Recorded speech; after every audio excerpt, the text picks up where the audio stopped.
don't. And if you go back and listen to Kirby Smart, when he's talking about Jordan Davis as a for instance, I mean, it certainly seems like that Kirby attributes part of the success in landing Davis, seeing Davis turn into the player that he's obviously turned into. There is an element of that in which Kirby attributes some of that success to Georgia's scouting here. Now, there's a little bit of a survivor bias here in that, well, in retrospect, it seems like it was always destined to work out, and I'm sure there are plenty of, lesser prospects that programs really buy in on that turn out that the industry may have gotten it right or the common opinion may have been the prevailing correct viewpoint on this. But Smart will tell you in regards to Jordan Davis that, a lot of folks thought he was an offensive lineman. A lot of folks did not see defensive lineman, generally speaking, a more athletic position.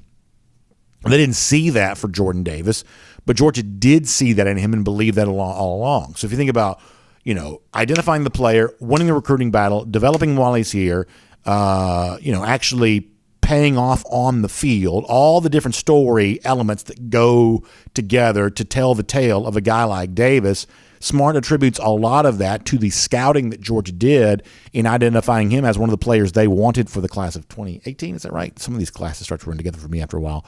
But identifying him as a top-flight player, even when maybe not everybody saw that in him, Georgia, I think, definitely attributes some of the success there to its scouting, and there'll be maybe other examples of that coming up too.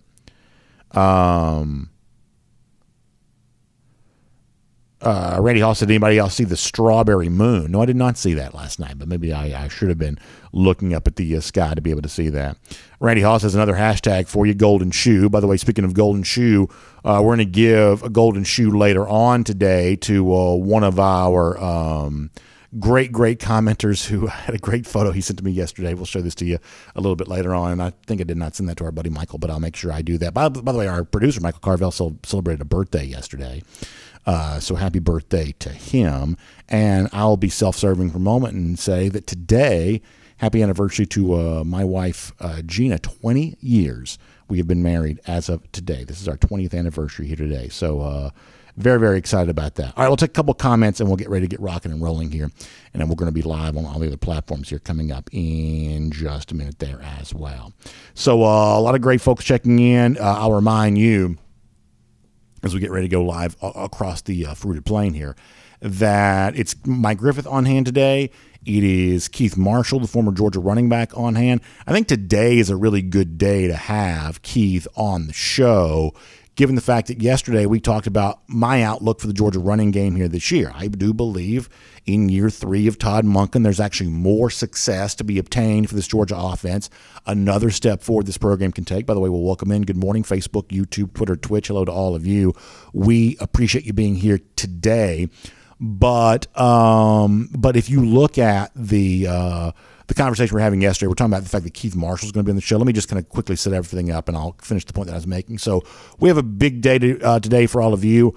Very interesting take from Philip Fulmer on Arch Manning. We'll share that with you here coming up in just a moment. Also, Mike Griffith stops by. Always good to have him as a part of the program here today. There's an ongoing debate that involves Kirby Smart that he probably doesn't care anything about whatsoever, but we think it's kind of interesting, so we'll spend a couple of minutes on that today too.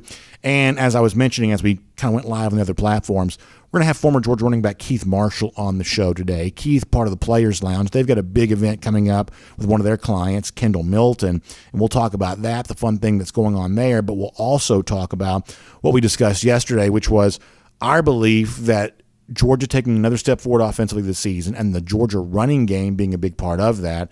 A guy like Keith who knows the position, who knows the program, he's a great guy to have on to kind of further the discussion we started yesterday. So we'll look forward to doing that with him. We're also glad to have all of you with us here today. We'll have more of your comments before we're done on our R.S. Andrews cool down. So what do you say we settle in and do some Georgia football talk here? Glad to have you with us as we do.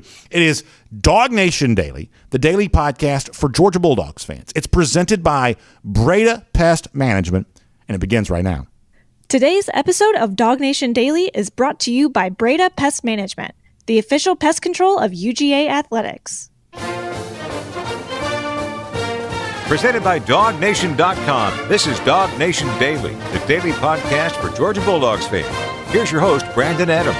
So we have kind of an interesting development, I would say, in the recruitment of 5-star quarterback Arch Manning. Now, You may hear this if you're not a Georgia fan and say, BA, this is just your own bias speaking. This is confirmation bias. You're just hearing what you want to hear. And maybe that's the case. And admittedly, this is not necessarily proof of anything.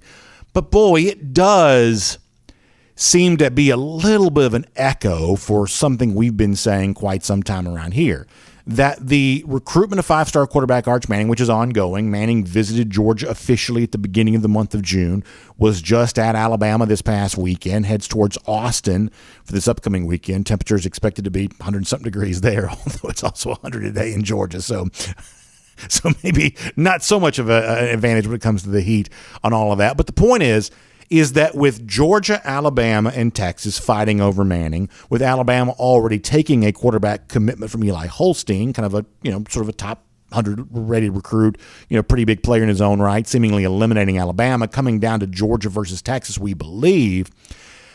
We just sort of think that all of this is a little bit of an indicator of where college football is heading. And while you want to win a recruitment for a quarterback like Manning, and you like the prestige that comes your way if you're able to add such a famous last name into your recruiting class, I think it's also a signal of what the future years in the sport could look like. Texas wants to prove it's back.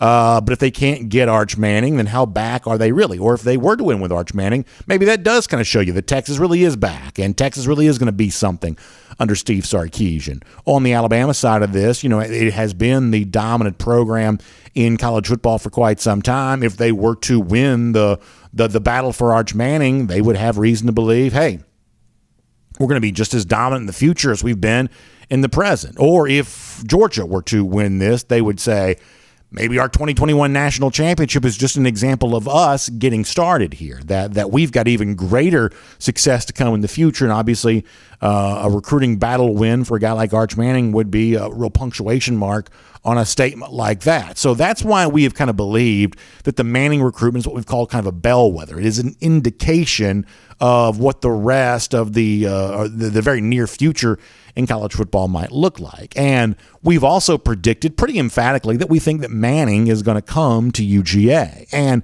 it's interesting how I think the belief that we have about that, and by we, I mean both sort of like editorially as part of DawgNation Daily, but also a significant pocket of Georgia fans seem to think that Manning is going to come to UGA. It's interesting, those of us inside the bubble of DawgNation on this seem to have a viewpoint that is just so different than so much of the rest of the country when it comes to Manning's recruitment, where I think it's been generally assumed, well, he'll probably go to a place like Texas, he'll probably go to a place like Alabama. Why would he go to Georgia? As an example of this, I'm going to play a clip, and I think I played this for you the other day.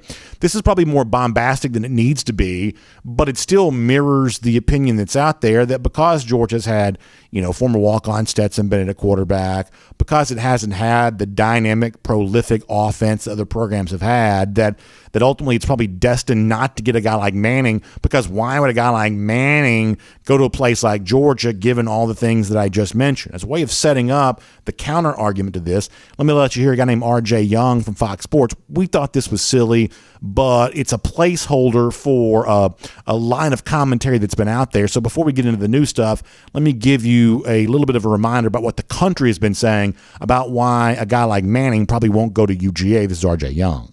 Arch Manning probably needs to know about Georgia, right? Start with this. Georgia's been a quarterback graveyard. It is where QB careers have gone to die. There hasn't been a 3,000-yard passer at Georgia since Aaron Murray accomplished that feat 2013, which is ridiculous when you think about this, but also that's the way that Kirby Smart has built his program, where the quarterback does not feature. The quarterback is an asset to the entire football team. While you might say, hey, RJ, didn't Georgia just set the record for the most NFL draft picks in any single year? Yeah, they did. Now, which one of those guys was a quarterback? None of them.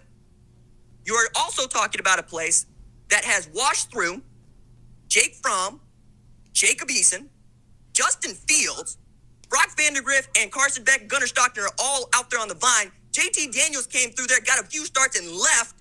Jamie Newman didn't even start and left. And now that Stetson Bennett has decided to make his return, you have to really look at that quarterback depth chart and wonder when you're going to get your shot. So that's ridiculous. We said at the time that's probably the worst take on the internet regarding the Manning recruitment, but we played that for you for a specific reason because it really does stand as a line of thought that's out there of, well, of course Manning's not going to Georgia because of what the Georgia track record has been at quarterback. And once the Manning family does their due diligence, or assuming they do their due diligence, they'll recognize that Georgia doesn't offer them what they want or offer them what they need. That's been the thought process that's out there. But the point that we've been making counter to that for quite some time is, you don't think the Manning family's already done its due diligence?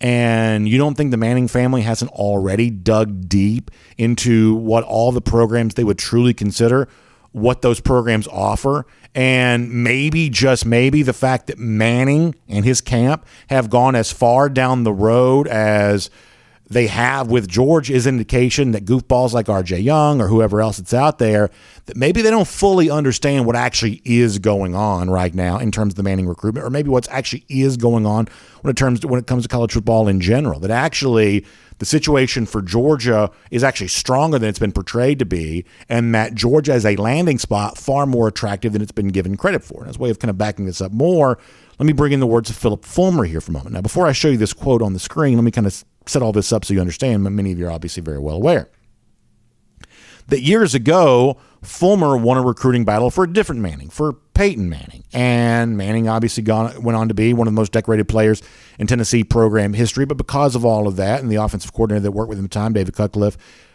Fulmer has a strong relationship with the Manning family, knows the family very well, very well. Arch Manning never really considered Tennessee, but that doesn't change the fact that Fulmer knows the Manning camp here pretty well. And so recently, Fulmer was a guest on a show called Outkick 360. It's one of the shows, I guess, that the website Outkick the Coverage is a part of there. This is a show that's actually based out of the state of Tennessee, so there's a little bit of a tie there to Fulmer and all this. And the subject of Arch Manning came up. Now, we've told you many times that the Manning recruitment is an indication of where college football is heading. And with that as the backdrop for all of this, the words from Fulmer here are pretty interesting. I don't have the audio to play for you, but I want to read the quote here coming from Outkick 360. This is Fulmer saying, "The Mannings have a plan. I haven't talked to Cooper about this, but I have talked with Peyton just in general." So what Philip Fulmer's about to tell you, according to him, comes secondhand from Peyton Manning on all this. He says those folks know the ropes around college athletics. They know a lot of people. They can find out about information they want to know. Listen to what he says here. The stability of programs, the longevity of coaches, all those things more than most, Fulmer says they're able to find out. Once again, that's a quote from former Tennessee coach Philip Fulmer to a show called Outkick 360 from Outkick the Coverage. Now, isn't this very interesting? You have, loudmouths on the internet saying, Arch Manning needs to learn something about Georgia. Philip Fulmer says, they have more ability to learn more about these programs because of how savvy they are, because of how many times that family has been through this recruiting process. They have more ability to learn more about these programs than you could ever imagine. More resources to do true due diligence where they dig deep and find out what's actually going on. They have more ability to do that than could ever be possibly imagined, maybe more so than the average recruit. And what they're looking in on, according to what Philip Fulmer says he heard from Peyton Manning, 2 phrases. Now, maybe Fulmer used these specifically intentionally, or maybe they just sort of slipped out. But we're going to take him at face value at least a little bit. He mentions can I see the quote one more time because I'll make sure I say it exactly right. He mentions the stability of the program. He mentions the longevity of the coaches. Those 2 phrases would really matter to me. One for one program, one for another. The thing we've said about Texas before is Texas is just too weird for Arch Manning. The motto of the city of Austin, the city where the University of Texas is located, is keep Austin weird. That may be good if you want to kind of create sort of your bohemian vibe, cosmopolitan vibe, whatever, hipster type vibe you're trying to create for your city. But does the Manning family look like they want weird? And it's not just the city of Austin, by the way, that's weird. UT itself comes across a little weird sometimes, too. How much infighting have you seen in that program over the course of the last couple of years? Players calling out other players, coaches calling out players. Just a lot of drama. It is a little bit of a drama factory. And that lack of stability, more noise being made off the field than on the field, that doesn't speak to a great deal of stability for a head coach like Steve Sarkisian, especially given the fact that in this past NFL draft, they had 0 players drafted. That also speaks to a certain level of instability. We have said around here that's a level of instability that a family like the Mannings is likely to notice. And I'm sure that Texas will put forth a great official visit for Manning and his family here this year, or I should say this upcoming weekend. I'm sure they'll put their best foot forward. I'm sure they'll have some sort of big NIL offer, although thus far Texas seemingly hasn't been as involved with that as some people think they would be. But ultimately, we just believe the University of Texas is just too weird, too unstable, to go back and use the word that Fulmer used, for Manning to ultimately choose that school. And then beyond that, what's maybe even more interesting, and this has seemingly been apparent there for a while, when Fulmer talks about knowing about longevity of coaches, there's a chance that Fulmer just said that off the cuff, that he didn't really mean what he said. But ultimately, the fact that Alabama hasn't been more of a true player in the Manning recruitment, they got a chance to host him for an official visit, but that was seemingly a formality given the fact that Alabama's already taken a quarterback commit for the cycle. The fact that Alabama seemingly was so quickly eliminated from the Manning recruitment, even as one of his 3 finalists, to me is a strong indication that Nick Saban is very near the end of his coaching tenure. And the Manning family, I believe, likely is very full aware that Saban won't be there for the full extent of Manning's college career, assuming it lasts 3 or 4 years, that Nick Saban won't be there the entire time. And a Manning family, as Fulmer says, who has the ability to dig deep on this kind of stuff, learn more than the average recruit might be able to learn because of the experience they have going through these kinds of things. They're able to just sort of see through whatever facade might exist for Alabama and recognize, oh, this is a coach who's 70. This is a coach whose career, one way or another, is about to come to an end, and therefore this is probably not a place that we really want to be.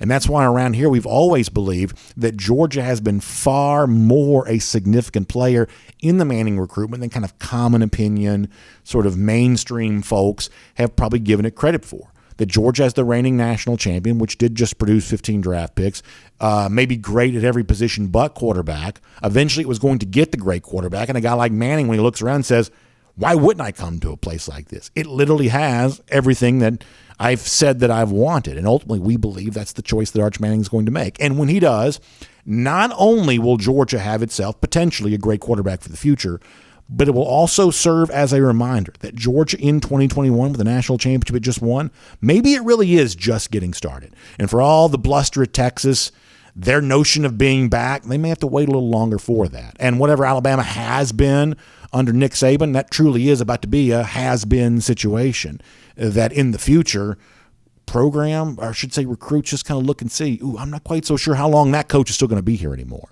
That the Manning recruitment is interesting because of the player who he is, but also the arrow that points in the direction where college football is heading. And it could be an arrow pointing up for the Georgia Bulldogs. My name's Brandon Adams, and this is DawgNation Daily, the daily podcast for Georgia Bulldogs fans. We're presented by Breda Pest Management. We're happy to have you with us no matter how you get to us today. Live on video, 10 a.m., Facebook, YouTube, Twitter, Twitch. We start at 9:45 as well for our first and 15 on DawgNation.com and the DawgNation app. And so we're happy to have you if you join us on video. Radio, of course, Appen Sports Radio 960 The Ref every day at noon. Podcast, the Apple Player, Spotify, all the various podcast platforms there as well. We're happy to have you tuning in there too. The podcast platform just continues to blow up for us. And so I'm proud of that because that's the place where this show started. And so the fact that we're still blowing and going on the podcast is always one of those things that fills me with a great sense of pride. So thank you so much for that. And a huge thanks to our friends at Breda Pest Management for making the show possible for you here today. You hear us talk about Breda all the time. They're the official pest control provider of UGA Athletics. That means they're taking care of all those UGA athletic venues, keeping them termite-free, pest-free, and they want to do the same thing for you there as well. And it's time today for you to make the switch to Breda Pest Management so they can provide you that service, but also so they can save you money instantly. This is the thing that right now is so important to all of us. We are, my gosh, I just got back from vacation, and I'm thankful to be able to take one. Not everybody can right now, I realize that, but when you're traveling around and you're filling up your gas tank or you're buying dinner or whatever else, you just realize, gosh, everything is just seemingly twice as expensive as it was not all that long ago. And so you're leaning in to places where you have a chance to maybe make things a little less expensive, where you can save money. That's why making the switch to Breda Pest Management is so important here. You may be getting that letter every single year from your pest control provider about, hey, rates going up, this is more expensive than it used to be. It's not going to happen at Breda Pest Management. They're going to save you money. They're going to put more money back in your pocket. That's a thing that's important. You need that right now. So check them out online, bredapest.com. That's BREDA, bredapest.com. They can save you money instantly when you switch your pest control service over to them. All right, we're going to bring in Mike Griffith here coming up in just a moment. Also, we have a very special guest on the show today there as well. Before we're done, we're going to have former Georgia running back Keith Marshall on the show today. And this is going to be really fun because Keith is involved with the Players Lounge. That's a really creative organization that's creating some NIL opportunities for Georgia players, and increasingly they're doing this around the country there as well with other programs, but here at UGA is what you care about. And so with that in mind, they've got a really big event coming up with one of their guys that I want you to be aware of. This is going to be really fun, something cool they're doing with Kendall Milton. So Keith's going to tell us about that a little bit. But also, it's going to be good to catch up with Keith because yesterday on the show, we talked a lot about the outlook for Georgia at the running back position and why we believe that the Georgia running backs, Milton included, have a chance to provide a real value add for UGA here this year. Keith obviously knows the program, knows the position, and we'll get his opinion on that, kind of furthering the discussion we began yesterday. We'll do some of that with Keith Marshall here coming up in just a bit. Before that, though, I do want to go around the doghouse, and I think it's really interesting. There is a conversation that's been ongoing, and we do this, a good bit this time of year, but it's been kind of interesting to watch the debate kind of flourish here the last couple of days. So we like lists. Don't make any apologies for it. The top running backs, the top wide receivers, the top whatever, the top coaches as well. We just like those kinds of lists this time of year. I think truly the way in which a sports fan shows his love for sports is through arguments, right? Good-natured arguments, things like that. But getting in here and having takes and debating and talking about what's going to happen or what should be this, that's just the way in which sports fans kind of show their love for sports, especially college football fans this time of year because we're still inside 100 days from the start of the season. We got to do something to pass the time. So arguing about things gives us a way of doing that, and creating lists, as artificial as they are, just kind of becomes the sort of fodder we need to have the college football conversation we all kind of want to have. So the other day we talked on the show about the CBS Sports ranking of the top coaches in college football. Kirby Smart at number 2 on that list. And there's been another one of these lists that's been kind of shared now. And we may have the guy who made this on the show here eventually because, with time to time we'll get a chance to speak to him. His name is Bill Bender from the Sporting News. On his list of top coaches in college football, he actually made a kind of an interesting decision as it involves Kirby Smart. CBS had Nick Saban, of course, at number 1, which I think is totally fair. Smart at number 2, Dabo Swinney below that at number 3. But when the Sporting News list, written by Bill Bender, when it came out, he had Dabo ahead of Smart, and seemingly this is all on the basis of the fact that Dabo's won 2 national championships and Kirby Smart has won 1. Now, listen. If you're simply counting national championships, no one can argue with basic arithmetic, right? That Swinney's won more national championships than Smart. And we do believe there's a huge chasm between, coaches who win that national title and coaches who find a way to win that second national title. That's a pretty big jump. And in fact, it's not quite as big a jump as going from 0 to 1, but it's a pretty big doozy in and of itself of essentially doubling your national championships, going from 1 to 2. I mean, if you look at the category of coaches who only have 1 national championship, that is not necessarily that distinguished of a list. Not every coach who's won a national championship is believed to be a great coach, but I would say pretty much every coach who's won 2 national championships, going back through the history of college football, that probably signifies your greatness. That probably puts you in that kind of rare conversation. So there is something to winning 2 national championships that I don't really want to discount here. And if that's the only criteria you want to use, then of course you'd rank Swinney ahead of Smart. But in this discussion, the thing I'm reminded of is this. You ever watch TV and those like Wall Street type investment commercials come on and they're always telling you about, all the stuff they're going to do for you, but at the end they have to give you the disclaimer. And sometimes you hear me give a disclaimer too, I guess. But at the end they have to sort of give you the disclaimer. And the disclaimer they always give you is, hey, past performance is not indicative of future results. And sometimes that really is true in football there as well. That just because Sweeney has won more than Smart in the past, there is no guarantee that is likely to continue into the future.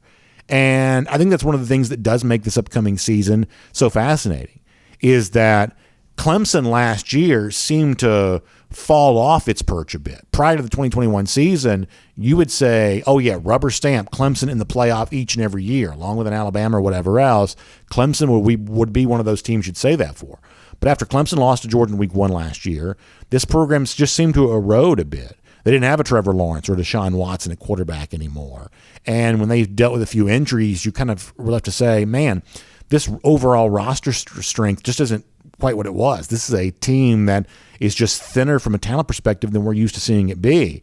And at the end of last season, even though Clemson kind of rebounded and actually ended up being a pretty good team last year, I think a lot of folks were left to say, wait, is Clemson still Clemson? And is the leader of this program Dabo? Is it still Dabo? This to me is one of the fascinating subplots of this upcoming season.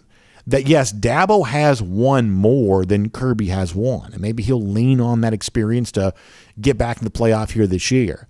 But I'm not quite so sure that in this case, his past performance really is indicative of what his future results are going to be.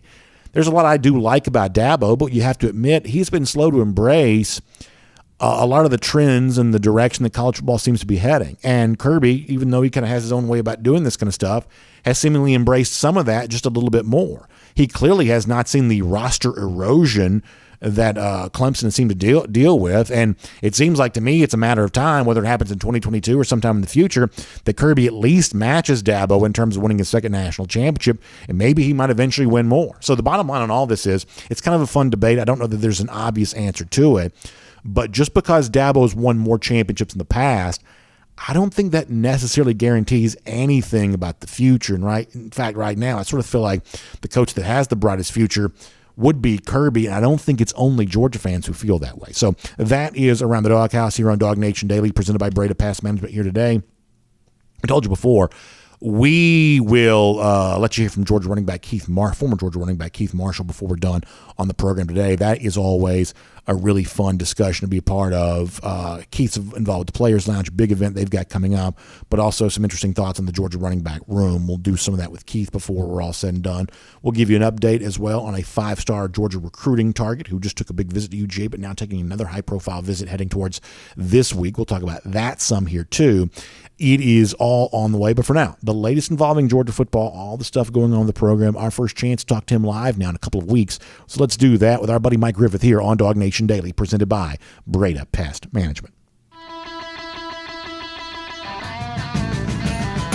From Athens and across the SEC or wherever the recruiting trail may lead, here's a DawgNation.com insider. I want to bring in Mike Griffith here on DawgNation Daily, presented by Breda Pest Management. Always a great chance to get opportunity to talk to him. And, Mike, I want to bring you in on, first of all, thanks for being with us here today, but I want to bring you in on a discussion I was just having. What do you think about the comparison between Dabo Swinney and Kirby Smart? Like, I do get the idea that Dabo's won 2 national championships, and I don't view that as an insignificant accomplishment. I think going from 1 to 2 is almost as big a jump for a coach as going from 0 to 1. There are a lot of average coaches who've won 1 national championship. There aren't very many duds who've won 2. So I respect what Dabo has done, but I don't know that's necessarily much of a guarantee about his future.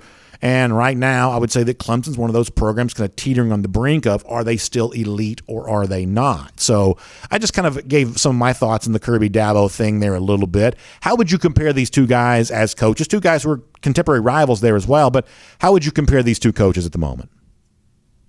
Yeah, it's interesting. I'm with you. I think Clemson's in a precarious place. A lot of newness there. Their athletic director left and went to Miami. I think he was a big part of Clemson's rise. Dabo has 2 coordinators to replace and a lot of uncertainty at quarterback, which is a key position. And, probably, the determining position of last year's Clemson-Georgia game was, quarterback. I think that to your point, I think it's an interesting comparison for sure. The thing that, favors Georgia is the momentum. I mean, they're in the national championship program. I think being the state school of Georgia, where there's all these recruits in state and Kirby's proven ability to recruit, certainly gives Kirby a leg up in that respect. It is harder in the SEC to win a national championship because of the competition within the league. So but harder doesn't mean better. Wouldn't you rather be in a league where you almost get the automatic bye to the playoff every year? I mean, the 2018 Georgia team, I think, was one of the 4 best and didn't get in because of whatever politics. There's never been a 2-loss team to make the playoff. And so, as things stand, that's kind of a hurdle for Georgia. I think the Georgia schedule is probably on par with Clemson's, if not a bit harder.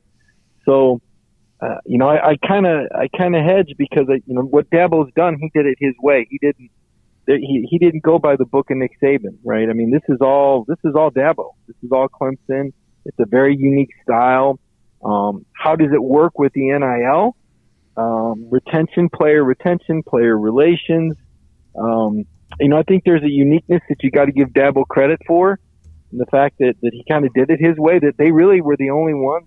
I think they beat Alabama twice. Yep. He really beat Alabama. Ohio State did it once, but Georgia split with them last year. I think Dabo has been the guy that's probably had the most success against Saban. So I think you got to give him probably a slight advantage over Kirby there. But I think you give Kirby an advantage in recruiting, staff, and momentum. So, if I were ranking them today, I'd have Kirby number 1.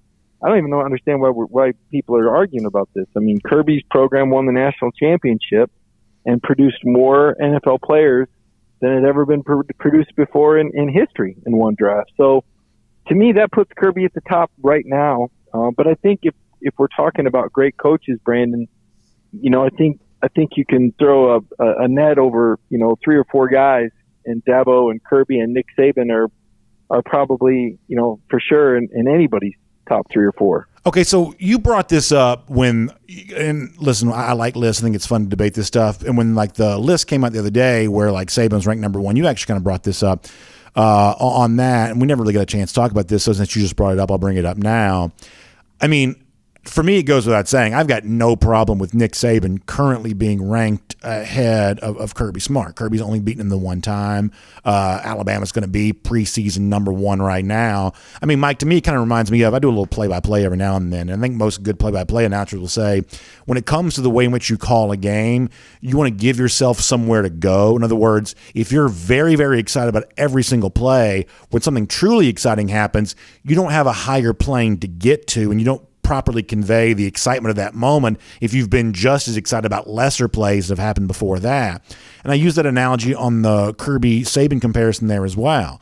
I mean, to me, there is something to be gained for Kirby individually if he could beat Nick Saban again this year, when a lot of folks think they can't do it, when a lot of folks are going to say that Alabama ought to be favored over Georgia, even though Georgia won the national championship last year. To say that Kirby's already overtaken Saban, with so many folks thinking that he can't beat him here this year, you're not giving yourself anywhere for Kirby to go. You're not really, I would say, properly conveying the value that would come from beating him again this year by saying that he's already overtaken him just simply on the basis of just one game a year ago. Yeah, I look at it different. Who's best isn't, when I think about the heavyweight champion boxer of the world right now, I can't tell you who it is, but I would take him over Mike Tyson in a fight right now. True. Because Mike Tyson's in his 50s. And, when I think about the best NFL quarterback, I know we talk about Tom Brady's rings, but if I were going to start a team, I think I'd start with Josh Allen over Tom Brady. So, I look at it a little differently. Now, if you're talking about an all-time list, well, then, of course, Nick Saban has 7 national championships, and, he's on the Mount Rushmore of coaches. But if you were an athletic director that was going to hire a coach tomorrow, do you hire the 46-year-old Kirby Smart, or do you hire the 70-year-old Nick Saban? So if you're I look at it a little differently. If you're framing it that way, I definitely 100% agree with you. I think the entirety of our audience would there too. When you frame it that way, I'm right there with you on that. But if we frame it more along the lines of which coach is better positioned to have his team win a national championship this season, would you not agree with me that a lot of folks kind of outside the bubble of where we're speaking right now, they still think that's Saban, and that gives Kirby, I would say, he doesn't care about this kind of stuff, I don't think, but if he wanted to be ambitious in this regard, that gives him something to shoot for, that there are a lot of people who have moved the goalpost on him. He won the national championship last year, but there are a lot of folks saying, oh, let's see if he can come back and do it again. Alabama's going to be angry. They're going to be out looking for revenge. That while the future of the sport clearly belongs to Kirby more so than it belongs to Saban, there are a lot of people who believe that Saban is still the better architect of a program right now. Yeah, that's tough. And the way Kirby thinks, I mean, it's, every year it's a race to the championship. His concept is to, put a team that's, kind of like NASCAR, Brandon. You want to have one of those 4 or 5 cars that are capable of winning a race and see if you can keep your fenders clean and be in the right draft line on the last lap. And I think that's how Kirby looks at it with his programs. I mean, the 2017 team, the 2018 team, as well as this year's team, we're all capable of winning the national championship. I think if you put the 2017 team or the 2018 Georgia team up against that Alabama team last year, they'd beat them too. But if you put this year's team against the 2019 LSU team, I don't think they would have beaten Joe Burrow. So, but I think what you do is you try to have a championship program every year, and I think that's how Kirby approaches it. Over the test of time. I mean, look, Kirby is, like I said, Kirby, Dabo, Saban, all those programs every year. I mean, even Clemson, even though they lost to Georgia in the opener, they still finished the second best defense to Georgia in the country. And, that was a pretty good program. They had another stumble early, but, it just, to your point, does it give somewhere for Kirby to go? I suppose, but I know he doesn't look at it that way. He looks at it like, be your best every second, every minute, every hour, every day. And, that's the motivation. The motivation is, the whole win. What's important now, right? I mean, he's in the moment. Sorting it out though, for us to do the rankings. I mean, Georgia's a championship. They're an annual championship contender. They're there with. I think Ohio State is there. I think Clemson is still there. Although to your point, I think they're wobbled a little bit after missing the playoff last year for the first time. In 6 years, something like that. So we wonder, do they get back? Could somebody potentially overtake them in the ACC? I think Ohio State, even though Michigan passed them, I think that was an outlier. The cold weather game, to me, the Ohio State looks like a clear threat. But it's really hard for me to think in those terms. And yeah, to your point, I think most people assume Alabama, including myself, by the way, think Alabama will win the national championship. But that's almost a cyclical deal, right? I mean, so last year, Bama had to replace 6 first-round draft picks, and I think they were all seniors. And I think 2 of the, 5 Heisman Trophy finalists. So you kind of thought, well, they got a lot to replace. They might cycle down a little bit. Well, they cycled all the way down to runner-up in the country. Now the question is, Georgia, well, they just lost more guys than anybody ever. 15 draft picks, 11 guys in the portal, 7 of them out of the 2 deep. 4 of them were former starters. And then Kirby lost 4 out of 10 coaches on his staff. So I think this is a really big year, and this kind of goes with what you're saying. I think this is a really big year for Georgia and Kirby Smart to show their staying power. If Georgia can somehow, some way, find their way back to the SEC championship game and play Alabama competitively, or make it back to the college football playoff, boy, that would say a lot about their program. But if they miss the playoff, if they lose 2 or 3 games, I'm not writing them off, because, it's a cyclical deal, right? I mean, teams cycle up and cycle down with the amount of players they return, injuries, and sometimes just the break of a schedule when you play somebody and how good they are, where you play them in. So what's funny is, we can finish with this if you'd like, but I actually think right now, going into the upcoming season, Georgia's probably a little undervalued from at least one vantage point, in that there are probably more perceived top-end players on this roster right now. Now, hear what I'm saying.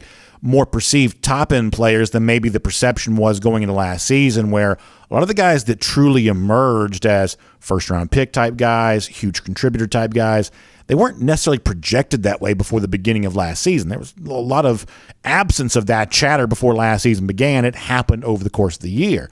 But if you look at where you're starting right now with, everybody kind of viewing, Brock Bowers as sort of a future first-round pick, first-team All-SEC guy on the offensive side. I think at least one offensive lineman probably in that discussion, if not more than one. Defensively, obviously Jalen Carter, Keely Ringo, Christopher Smith, Nolan Smith. There's actually more probably, if you want to measure it in terms of like first-team All-SEC guys, there's probably more perception of that on this team right now to begin the year than existed last year. So from that standpoint, I think people may be sleeping on Georgia a little bit as the defending national champs. Well, I think I could go either way with it. I would agree with you, because last year was hilarious that the USA Today network didn't have any Georgia offensive or defensive players first team All-SEC. I think Jake Camarda was the only one that the USA Today panel of experts, quote unquote, air quotes around that.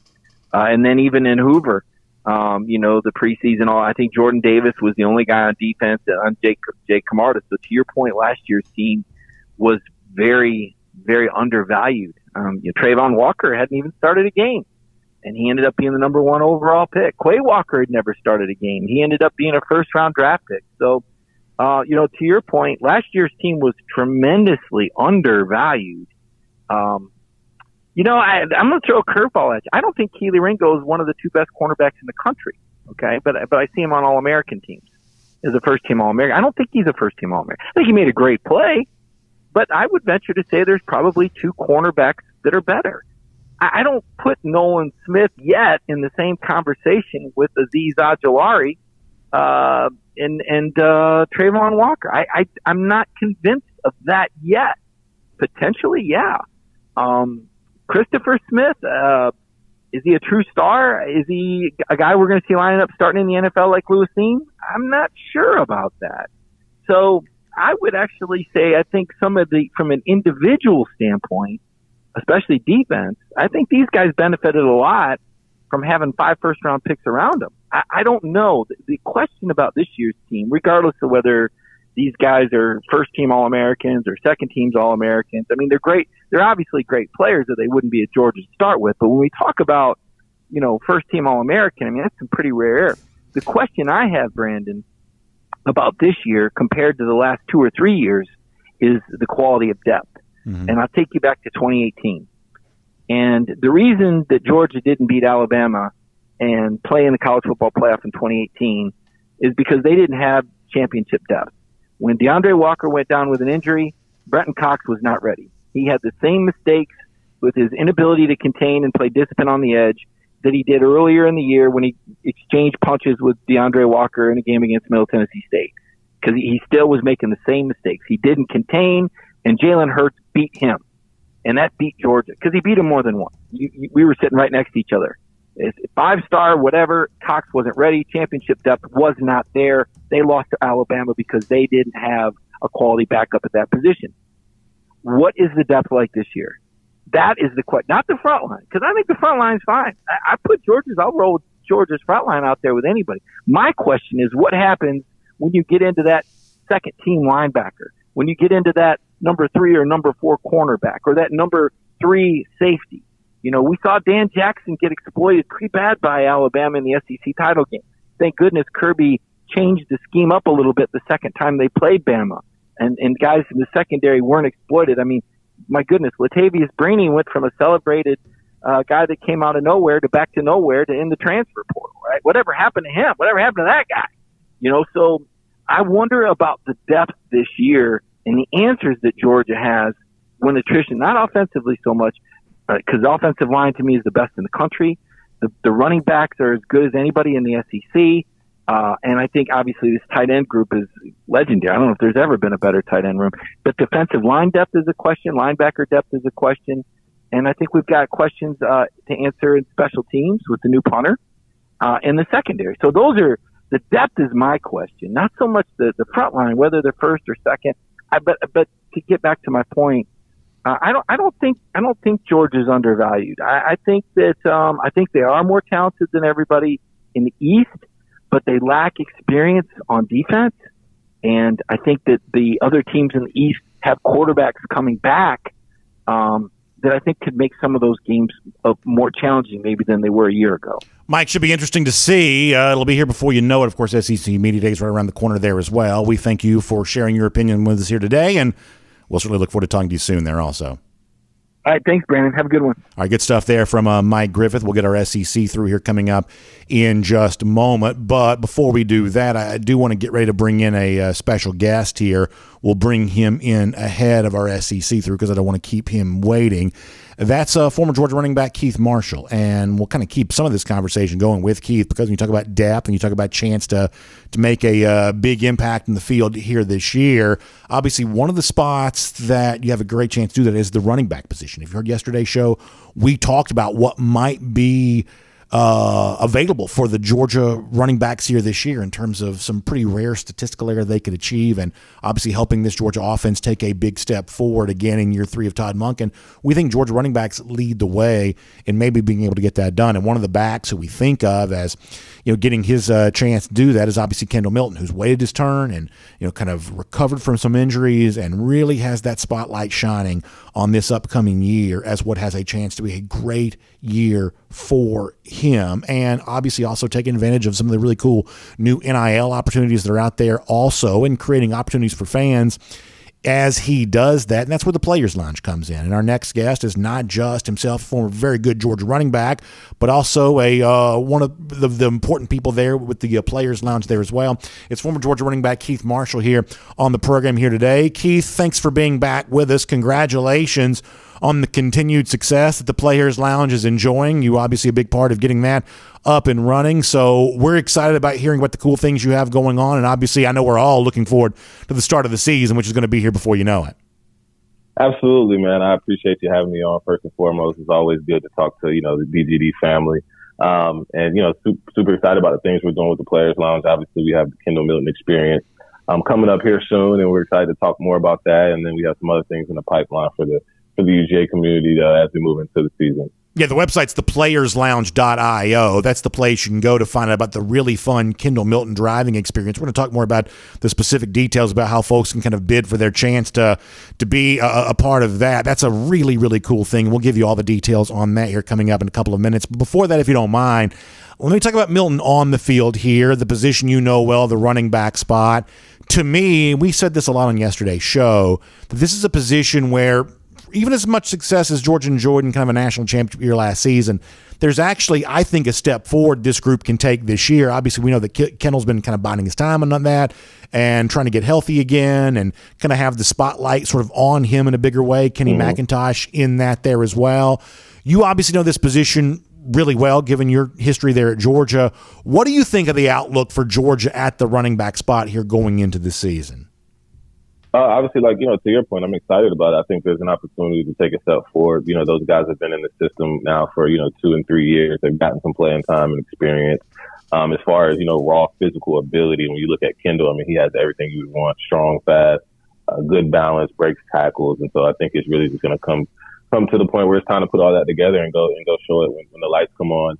And then McIntosh is a guy that I feel like has been extremely underrated over the last few years. I've said this multiple times, but he may be one of the most natural runners, just as far as his feel and flow for, how to get behind defenders, how to read his blockers, attacking the soft shoulder and things like that. So it's just extremely natural runner. So I'm excited for him to get the opportunity to get some more touches as well. I think one of the things that is maybe different for this group now compared to like Georgia running backs of the recent past is all of a sudden there's a much more potent passing attack here at UGA. Guys like Brock Bowers are, real targets when it comes to catching the football. And we think that Georgia wide receivers have a chance to take a step forward this year as well. And I think maybe in the old days, we sort of thought of, hey, you run the football to set up the pass. But gosh, in college football in 2022, I'm not quite so sure the opposite isn't true, that the teams that have respectable passing games just create wider running lanes for the running backs. And it seems like, Keith, and obviously, you know more about this than I do, having played the position, but it seems like to be a running back in an offense where the passing game has to be respected,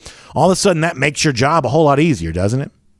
There's no question about it. You're pulling some of those defenders out of the box. They have to defect the downfield, pass plays. And so, that definitely opens up those running lanes, as you alluded to. If you think back to 2012, 2013, when we really had, when I was involved and we had those things going, we had a great passing attack. We did a lot of play action pass, and that's got us that vertical passing game that opened up those running lanes for those big touchdowns we were breaking back in the day. So I think you're absolutely spot on. We have the receivers out wide now. Obviously, Stetson's proven. So we have all the pieces to be able to stretch the field and open up those lanes for Kendall and McIntosh and the rest of the back to take advantage of. Before we get into what specifically Kendall has going on through the Players Lounge and the creative ways in which the Players Lounge is making things fun for players and fans alike, I'm curious your perspective on this, that it seems like off seasons now for players are maybe different than they've ever been before, where they've just got more considerations. These are all good things. Is this the right program for me? Is this the NIL opportunities I'm taking advantage of? How am I maximizing my potential on that? But obviously in the midst of that, you don't want to lose sight if you're a player of, hey, going out there and maximizing my potential on the field so that these opportunities keep regenerating themselves, year after year. As someone who understands what it means to be a player, but also understands, players wanting to take advantage of all the opportunities that are available to them today. How do you think this time of year, the summer, the off season, how do you think that's changed for players in light of all the change that we see taking place around college football right now?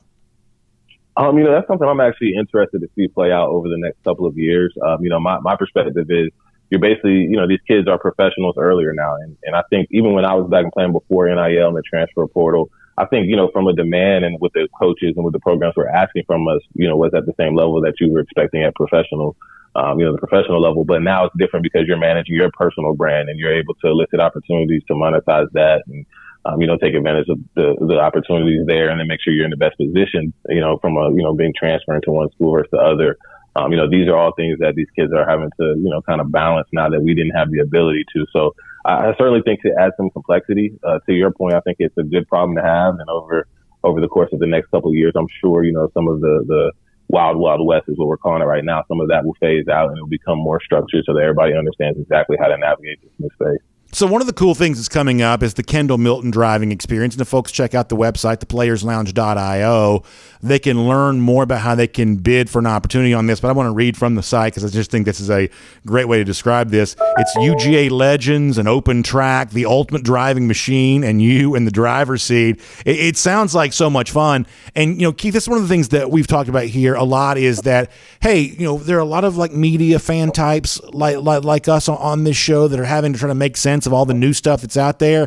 But one of the things that's undeniably true is the NIL opportunities that exist for players are also creating a level of access for fans that would not have existed before. And I think that's unquestionably a really good thing including this experience here, where if you're a verified member of the DGD Mafia, meaning if you're a part of what's already going on there at the Players Lounge, we'll talk about how folks can do that. You can also bid for a chance to be a part of this with Kendall. And so describe a little bit about what this experience is going to be like, and we'll kind of give some more of the details here about just the chance to drive a really cool car, be around some former dogs, current dogs, and everything else in between. This seems like a really amazing experience. Would you mind telling us a little bit more about what Kendall's got going on here? Absolutely. So, to your point about, the advent of NIL and then kind of this Web3 craze that's taken on it, part of what we wanted to do with this platform was really create an ecosystem that allowed players to interact with fans in a way that was ultimately authentic to them. And so Kendall came to us. He said he's a motorsport fan. He loves cars. And we had some relationships with BMW. So we took the idea of BMW and we said, hey, why don't we do a partnership? We bring Kendall out. We'll raffle off some NFTs and bring some people of our community out. It'll be good PR for you. It'll be an awesome opportunity for Kendall to do something that he's really excited about, something that he loves. And then we can also, continue to build his brand because we can pull some of these fans in and let them share that experience with them. So when you talk about the opportunity that these NIL space provides for not just the athletes, but also for the fans, we're excited to see, ultimately, how this all plays out. But as a fan to go, spend a day on the racetrack with the star Georgia running back, get to spend time talking to him, getting to know him outside of just, what you see on the field. I think it's a dream come true for the super fan. So we're excited to see how this thing works out. It's June 26th. That's the date the event takes place. And you mentioned this. It's so true.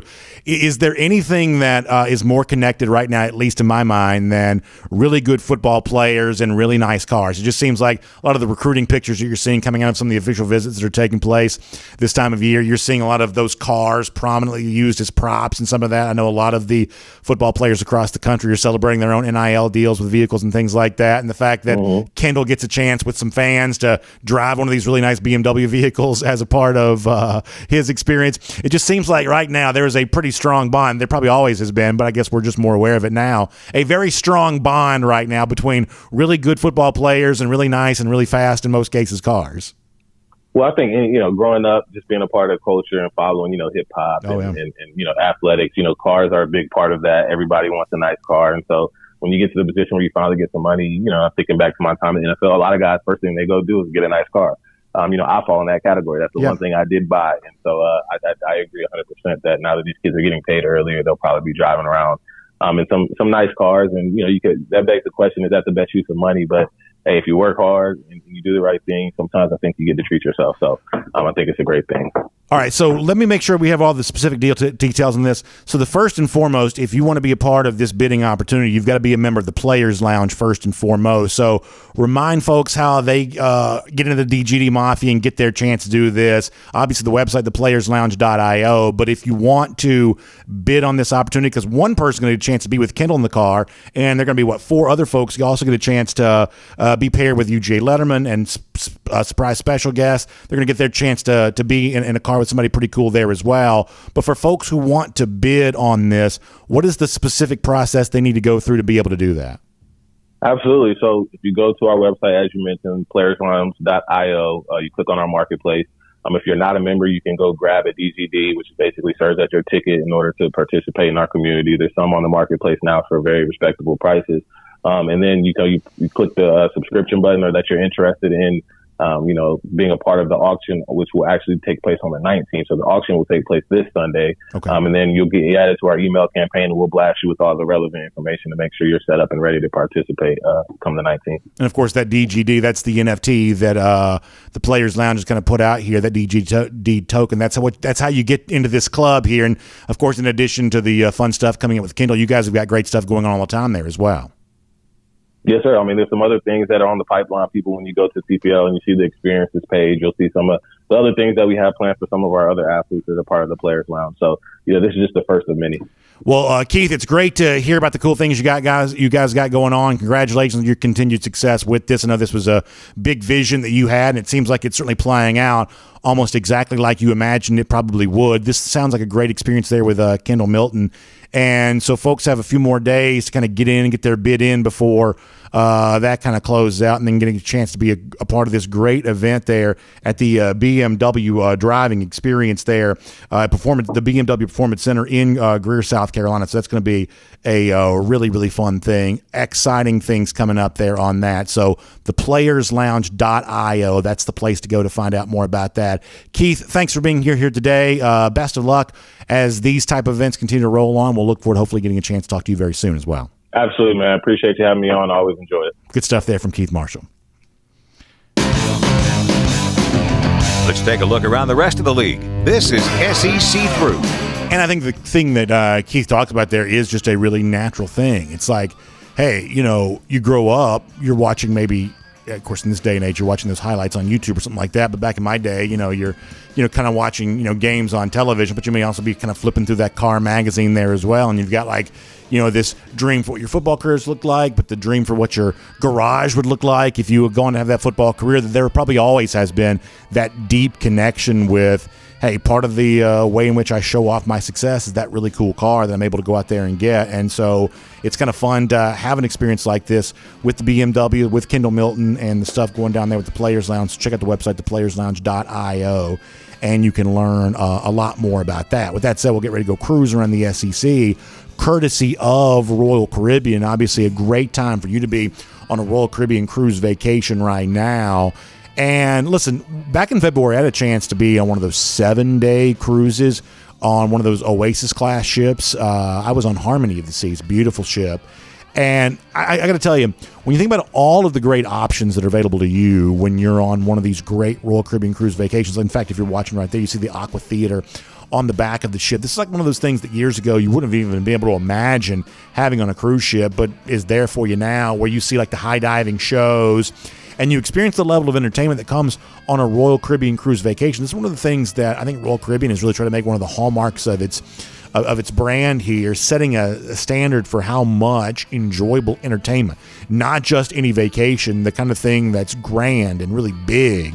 And the entertainment options on a Royal Caribbean cruise ship, I think, certainly go a long way towards showing you just how true that is. So it's your time right now to get involved here. Our friends at the Cruise and Vacation Authority can help you do that. If you find them online, tcava.com. That's the website, tcava.com. You can also give them a call, 770-952-8300, 770-952-8300. They'll get you going and get you set up on the perfect Royal Caribbean cruise vacation for you as we head towards the summer. So on the heels of Janelle Aguero visiting Georgia this past week, you saw kind of the frankly odd photo of Kirby Smart putting the crown on his head as he visited UGA this past weekend. Seems like Georgia's in probably a pretty good spot for Aguero right now, but Aguero is also set to take that visit to Florida there too, so there's a little bit of competition for him there. Yeah, you see a little social media stuff that the visit for Aguero actually starting right now in the middle of the week. That's a little different than what you normally see. But Aguero there in Gainesville going through that visit.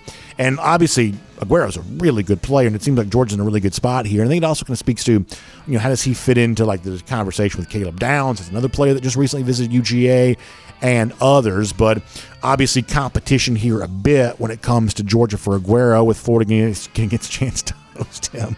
We showed you the other day some not quite so pleasant food that Florida appeared to be serving some of its recruits. So I'm sure they'll try to put a better foot forward for Aguero on his visit, and so we'll have to listen to see how that goes. But the online chatter would lead you to believe right now that Georgia's in a pretty good spot for Aguero. We'll see if that continues to be the case. Something else in the SEC that I think is worth your attention. I saw where Arkansas has made it clear that when the league goes to an expanded schedule, or at least possibility of an expanded schedule, certainly expanding the league, bringing in Texas and Oklahoma, that Arkansas wants to play Texas every single year. And I think it's kind of cool that Arkansas is stepping up in this regard in kind of a very non-passive aggressive way. Sometimes the way in which Texas A&M relate to each other, you're led to believe, do they really want to play each other, and why can't they just kind of come out and say, yes, we want to play anytime, any place, anywhere? There always seems to be a lot of posturing when Texas A&M, when those two rivals talk about each other. But in the case of Arkansas, which has had some success against Texas, some of the bigger wins in recent program history have come against the Longhorns. There's very little of that passive-aggressive posturing here. There is simply just a statement of, yeah, we want to play Texas here. And it's easy to understand why that's the case. And I think my perspective on Arkansas has changed a pretty good bit because of two things. A, Sam Pittman now being head coach. But B, I was there in 2020. That was a pandemic year, and it was the first pandemic game, so things were obviously very strange. But when you're there, when you participate in that, what you're left to conclude is, Arkansas really is a little bit of I don't want to call it a sleeping giant necessarily, but it's the kind of SEC team that way down here in the southeast corner of the Southeastern Conference, we probably don't think about Fayetteville as much as maybe we should, because it just feels so far away. And as the league footprint expands and it takes a little bit more of a western direction, westward gravitational pull, I think Arkansas rightly views this as a real opportunity for it. That all of a sudden it's bringing teams into the league that have a little bit more of a traditional rivalry with the Hogs. This is a way of giving Arkansas, I would say, a little bit more of a brand, a little bit more of a level of attention, maybe even a level of prestige that it did not have before. I mean, I think of all the teams that stand to gain because of the entrance of Oklahoma and Texas into the SEC, especially the entrance of Texas, I think it's Arkansas, because all of a sudden now you've got a handful of teams that are true geographic rivals for you, and the league's probably not going to one of those, quadrant or pod type things. But when you think about, Texas A&M and Texas and Oklahoma, those teams that are moving in here that are a lot geographically closer to Arkansas than they are most of the rest of the SEC, being able to establish some real authentic rivals, not kind of made up rivalries. I think that's probably the kind of thing that Arkansas probably views as pretty good for itself, and that's why you maybe hear them speaking out in much the same way they are. One final SEC through story I want to get to you here. So I saw where Keyshawn Butte, the LSU wide receiver, who at one point in time it wasn't even obvious that Butte was going to play for LSU, and at one point seemed to be kind of on the outs of the program. He's now coming back, and he's been kind of battling injury, and so he's back to kind of running full speed again, recovering and getting ready to play for the upcoming season. And I don't have to tell you, I think you already know this, that we are very much around here jury out on how good of a coach Brian Kelly is going to be at LSU. Kelly is obviously been a very good coach at Notre Dame, took him to the playoff twice. But, man, the challenge in the SEC is just far different. And fitting in as outsider trying to come inside the SEC, that is not always an easy thing to do. And everyone who's tried that has certainly not succeeded. Kelly's ego, does it get in his way of being able to do that? Well, we don't know. But one of the key indicators could end up being how Butte performs this year. The fact that, considered leaving, chose not to, has been a very good player, but kind of 1 foot in, 1 foot out on the program. Can Kelly win with him? In other words, can Kelly win him over, get who very well may be the most talented player on the roster? Can he get full buy-in from him? And if he can, there could be a little bit of a compound interest on that, where all of a sudden there's a higher level of buy-in across the roster overall. So as you're kind of formulating your opinions on certain SEC teams, as you're sort of, to the extent that you follow this stuff closely, as you're kind of trying to figure out those unanswered questions, watch for Kelly and his relationship with Butte here. Watch the way in which that formulates and look at that as maybe an indication of just how much Kelly's making himself at home at Baton Rouge right now. That could be a little bit of a measuring stick for how all that's going. We'll make that cruising around the SEC, courtesy of Royal Caribbean. I'll also tell you about my friends at the Finished Long Drink here there as well. I got to tell you right now, it is so hot, and anything I can do to cool myself off makes me very happy right now. And a nice ice-cold beverage goes a long way towards being able to do that. And that's where my friends at the Finished Long Drink step in, because nice cold can. I got one of those coolers that kind of keeps the cans really, really cold. I love like when you feel like it's so cold it kind of hurts. I like that kind of cold when it comes to my drinks, and that's what the Finished Long Drink can provide for you there as well. Now you may be thinking can, that means it's a beer, but it's not. It's a ready-to-drink cocktail that comes in a can. It means you pop the top, you enjoy it, you can pour it in a glass, whatever you want to do. Ice cold and refreshing on a very hot day, whether it's the Long Drink Traditional, which is the gin kick, the grapefruit flavor. That's a blue can. You want the Long Drink Zero. That's no carbs, no sugar. Long Drink Strong. That's 8.5% alcohol by volume. I know some of y'all like that. And, of course, the Long Drink Cranberry there as well, which is obviously the cranberry flavor. There's all kinds of great long drink options for you, and you can decide which one's the best for you by going to thelongdrink.com. Put in your zip code, and you can find out where you can pick some up today. You can also maybe find out where you can try one of those 8-can variety packs. That's 2 different cans of each of the 4 long drink varieties. I think you'll really like the Finished Long Drink. So get some more if you've already tried it, or get some for the first time if you haven't. Thelongdrink.com. You can find out where to do just that. So, quick message here to my wife, Gina. Happy 20th anniversary today we celebrate. I'm very excited about that. I want to say a quick hello to her on that. Also, golden shoe time. One of our regular commenters, Matt Rukavina, sent this picture to me here. He's dogging Houston on Twitter. First of all, I've got this shirt. Y'all have seen me wear this before. Matt writes in, I see your Royal Caribbean cruise to the Bahamas. I'm going to raise you this pirate ship tour in Port Isabel in Texas. This is not quite the same, but dog sea to shining sea. Boy, it's great to see. And by the way, it gives you the hashtag golden shoe there, which is great. Great to see Matt enjoying himself. Great to see all of you having summer fun right now. Little UGA theme, tropical attire. Nice looking waterfront there. Listen, anytime you can get yourself into a boat on the water, I think you're doing something right this time of year. So good for Matt on that. Congratulations on winning the golden shoe. By the way, Gator Hater Updater, about 4,906 days since they have won a national championship. And a Gator Hater countdown, 136 days from right now. Dogs beating up on Florida again. We'll see you tomorrow on DawgNation Daily, presented by Breda Pest Management. And on video, time now for the R.S. Andrews Cool Down. R.S. Andrews, the one you turn to for your air conditioning, heating, plumbing, and electric needs. They show up on time. They do the work that's promised for the price that's promised. They can do that for you here today. And listen, a lot of you are just praying that AC holds out right now. I mean, it is working overdrive. That thing's out there just a spinning and a cranking and going as fast as it can.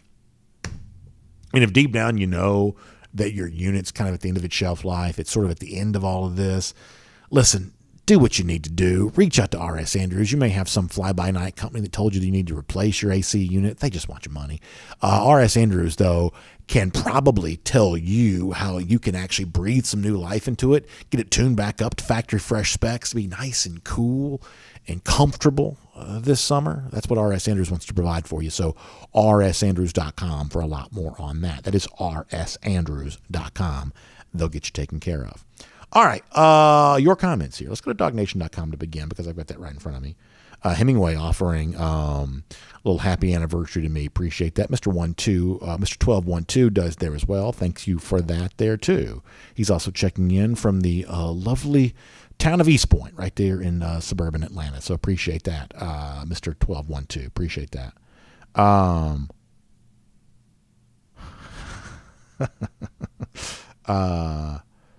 Randy Hall says we'll be going to Marlowe's for our anniversary. Unfortunately, we probably not be doing much of anything for our anniversary. We sort of counted, if you'll remember the cruise we took in February, we sort of counted that as our anniversary celebration. We have a 10-year-old and a 7-year-old, and that's pretty much the story of our life right now. So I'm sure my daughter's doing like cheerleading camp. My son's doing heaven knows what. So I'm guessing we'll probably be running around doing a bunch of stuff with them. Let's see what else. Bill Russell on the subject of somebody saying the Bama team has a chance to be the best they've ever fielded under Saban. Yeah, I saw somebody said that, and I just don't see that right now. I just don't. And I hope listen, here's the thing. I have to wear two hats here, and I don't like shy away from either of these two hats. On the one hand, I want to do this show well. That means I want to give strong opinions, and hopefully a decent number of them will turn out to be true. I mean, I'm very transparent about that, hey, the job is to be noticed for having a strong opinion, and you hope that you get just enough of those right to make people want to come back and listen to some more opinions later on. That's part of the game here. And on the other side of that is, I'm a Georgia fan. I do this show for Georgia fans. We don't take ourselves too seriously. This is kind of facilitating a fan conversation around here. So with those two things in mind, those two sort of intersecting points of view, here's what I'm going to tell you. And I said this to Mike Griffith a moment ago. I do think that Georgia right now is actually really undervalued. I think that Georgia is far more of a national championship contender for this upcoming season they've been given credit for. And part of my reason on that is I do just kind of think Alabama is a little overvalued. Now, that is not the same thing as saying I'm guaranteeing they won't win the national championship. I don't feel strongly enough about it to say that. There's a chance that Alabama does win the national championship here this year. They got the reigning Heisman Trophy quarterback. They were obviously close to winning it a year ago. They're close to winning it every year. I'm not quite ready to tell you Alabama ain't getting it done. Georgia definitely is. But this notion that this roster is the best that Nick Saban has had, I simply don't believe that to be the case. I mean, Alabama has made a very interesting trade-off in recent years. They've just gotten smaller. And is smaller better for Alabama? We gave you the example the other day of at running back. Like at one point in time, Alabama running backs were like 6'4", 250. Now they're like 5'11", 200, and the 200 may be slightly generous. And listen, I think Jahmyr Gibbs is a really good player. But this is just an example of Alabama getting small across the board. And they've gotten smaller as a way of hopefully getting more athletic. And you want your athletic guys to be, nice slender ankles. You want that mobility. But listen, when those slender ankles also come with skinny little thighs, you're just more prone to injury. I mean, it is not a coincidence in my mind that Alabama is dealing with a bunch of wide receiver injuries because they have put smaller, thinner, more frail players as the forefront of their program. And there is a trade-off for that. There is no such thing as all good, no bad. There is no free lunch in life, and Alabama may be about to find that out there as well. It would not surprise me at all whatsoever if once again next year we're talking about, a very serious injury for Alabama, because a lot of Alabama's players are smaller, and in a full contact, violent sport like football, they are just going to be more prone to injury. I mean, the Alabama teams of old, when Kirby Smart was an assistant at Alabama, they looked like Roman gladiators. Like, this Alabama team now looks a little bit like a soccer team.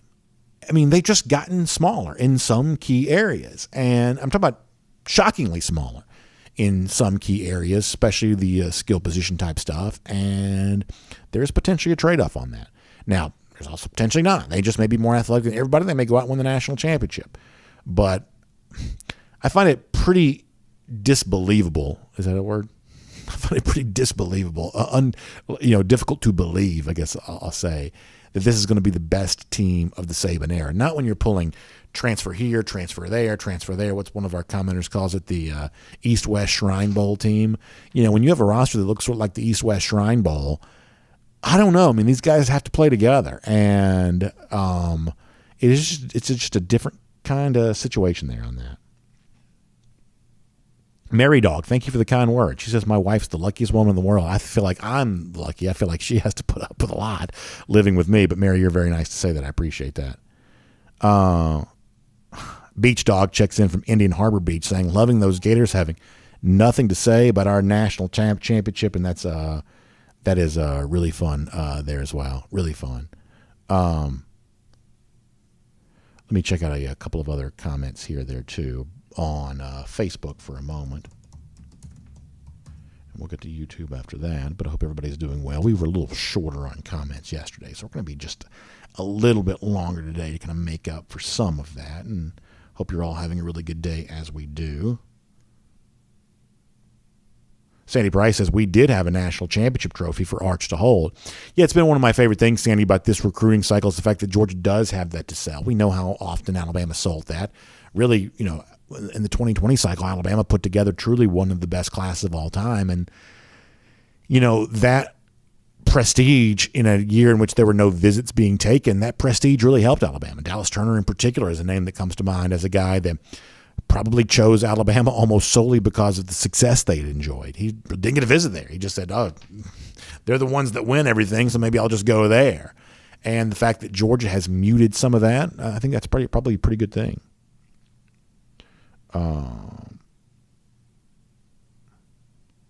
Chris Slim White said Bama had the best player in football and the best quarterback until Kirby put Brock on the field.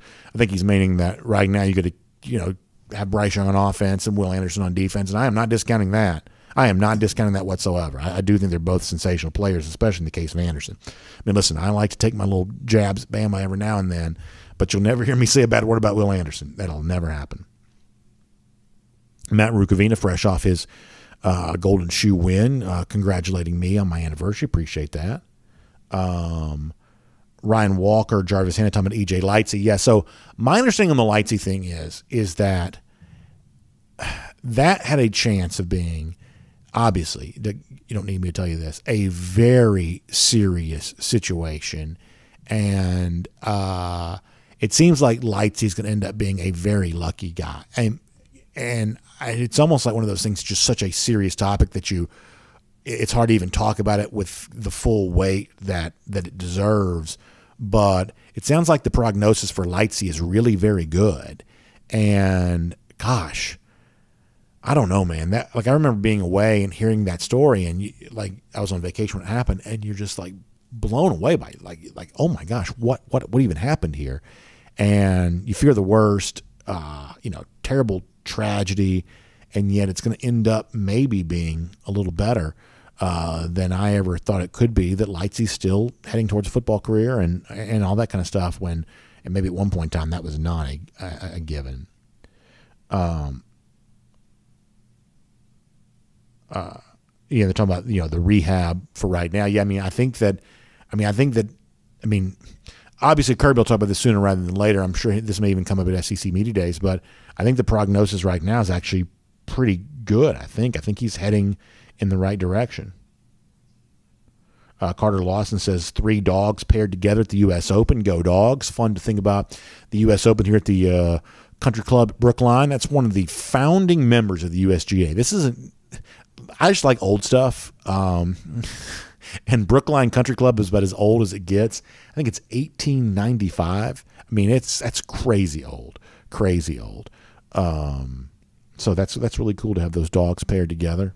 Obviously, there have been some dogs on tour in the news as of late because of some of the stuff related to the Saudi Golf League, what they call the Live Golf Tour. And that's, if you follow golf, been a very controversial topic. I wonder what Chris Hack has to say about that. I think that'd be an interesting person to hear from on some of that kind of stuff. I don't know that's quite a topic for this show. I'd love to interview Coach Hack about the Saudi League. I don't quite know how that fits into the DawgNation Daily typical content, but maybe I'll start a different podcast and have that conversation, because I do think it's really, really interesting. Demetrius Faison says, do you agree with Bennett being the true number one, or do you think they should open it up like Alabama did with Jalen? So I think there's a chance that Georgia did kind of open it up, and I just think that Stetson Bennett won. I mean, that's the thing I think that's kind of hard sometimes for some people to wrap their mind around is that last year Georgia considered all options and decided that Bennett was the best. And this year, once again, kind of considering all options, has decided that Stetson Bennett is the best option. And that's not to say that Carson Beck or Brock Vandegrift or Gunnar Stockton will eventually be a really good quarterback, but they are just still not better than Stetson Bennett right now. And that is disappointing to some people because Bennett is only a good quarterback. Bennett's not a great quarterback. And I don't know that it's necessarily, a slight at somebody or a criticism to say that so-and-so is a good quarterback. I think it's clear that Bennett is a good quarterback. There are some Georgia fans that won't even give him that credit. But I believe that Bennett is a good quarterback. But I would also say that he's not a great quarterback in the way that a C.J. Stroud is, for instance, or a Bryce Young is. I would say that Bennett's probably pretty clearly not in that category. So since he's not a great quarterback, and since some Georgia fans, with good reason, sort of think that Georgia is going to be great at every position, I think they're left to assume, well, the great quarterback must be on the bench if all Stetson Bennett is good. And I just think that's, I would say, an illogical conclusion that Georgia has determined that of the quarterbacks that are out there, having seen them all during the spring, giving them all a chance to show what they're all about, it still thinks that Stetson Bennett is the best. And so I was in favor of there being an open quarterback competition. I thought that Bennett should have to, compete for the job. I didn't think, in other words, it should just be gifted to him because he won a national championship a year ago. And I think the indication is that he has once again demonstrated, at least for right now, that he's the best guy, for that job for UGA. Miriam Corbin says, well, he ought to be good. He's been here for 6 years, and that's probably a fair point.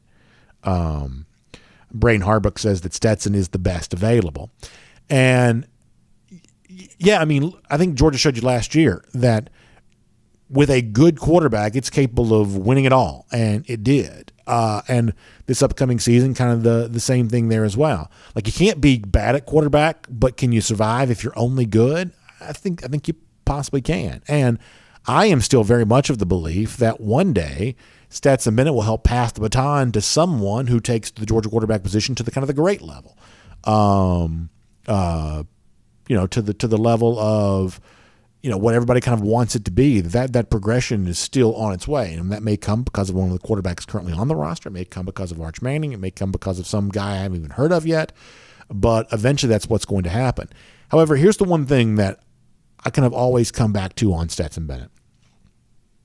But the one thing I hope that everyone could give him appreciation for is the fact that being a good quarterback, which I think he has been now for 2 years for Georgia, has come at a time in which if he wasn't a good quarterback, then Georgia very well likely might not have had a good quarterback. And people say, well, now they would because they got Carson and Brock and all these guys. Maybe that's true, maybe it's not. But it wasn't true in September of 2020 when they were getting beat in Fayetteville, Arkansas. If Bennett doesn't come in and save Georgia's bacon there that day, they don't win that game. And there are a lot of other instances in which, because of Jamie Newman's decision to do what he did, because of, JT Daniels and, struggling to stay healthy, because of some of those things that had there been no Bennett, Georgia would, over the course of the last 2 years, would have lost a lot more games than it did. And so I just think that's got to be appreciated, that Bennett has kind of been turned into this sort of teacher's pet, player that the coaches chose for whatever narrative reason that some people assume that's why he did. But the actual story of Bennett is, almost miraculously, he stepped in for Georgia at a time in which, had he not been there, Georgia literally would not have had a quarterback. And that's, I think, important to keep in mind. Demetrius also says our defense had a lot to do with that. No credit taken from Bennett. Totally agree. I think that the Georgia 2021 story is an example of, what Kirby calls it complementary football, how one unit helps the other. And there's no doubt the Georgia defense, as good as it was, my gosh, y'all know how good it was. There's no doubt that group helped the Georgia offense. I don't think anybody would dispute that for sure. Jess Anderson says he should have, ridden off into the sunset. But I saw this thing the other day where, was it Mike that had this, that he's got an NIL valuation of $700,000 or something like that. I don't know that he's going to make $700,000. I think most of these NIL numbers are still multiplied by a pretty significant factor. But let's say it's even half that. Let's say it's a third of that. That's the kind of thing I'm not turning down, especially when it's coupled with a chance to come back. And like, I'm 40-ish years old. Here's the thing. There are days in which I just miss being on a team so bad. You just think about like how much fun it is to be a part of a team. It's one of the few things from my youth that I truly miss. Like, I enjoyed being a teenager, but I love my life now. I don't really have a lot of regrets in life, thankfully.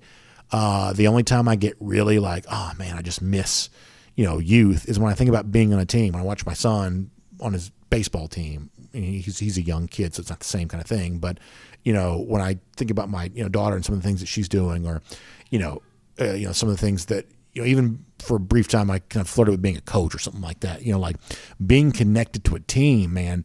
It's just the kind of thing that you don't realize how special that is until it goes away. And so if I was Stetson's daddy or his brother or his uncle or something like that, there's no way I'm telling him to ride off in the sunset. Forget legacy, forget protecting your whatever. Like one day you're going to be like me in your early 40s and you're going to look back and say, man, I wish I could have just one more year to be a part of a team, because that's the kind of special thing that is ever present when you're young, but sort of disappears as you get a little older. And so one more year being able to do that is a precious thing. And for Stetson alone, there's no way I'm giving that up. No way I'm giving that up. Regardless of the outcome this year, by the way. Let's see what else. Let me go to YouTube. I have not been there as of yet today. So let's see what the YouTube folks are saying. And then we'll take a spin around the comment section again one more time across the board before we get there. So on YouTube here for a moment. Stuart Nick says if Ohio stank, he calls them, can improve offensive line and defense, they're going to be the team to beat this year. Their offense will be second to none, stacked at wide receiver with arguably a top 2 or 3 running back in the nation.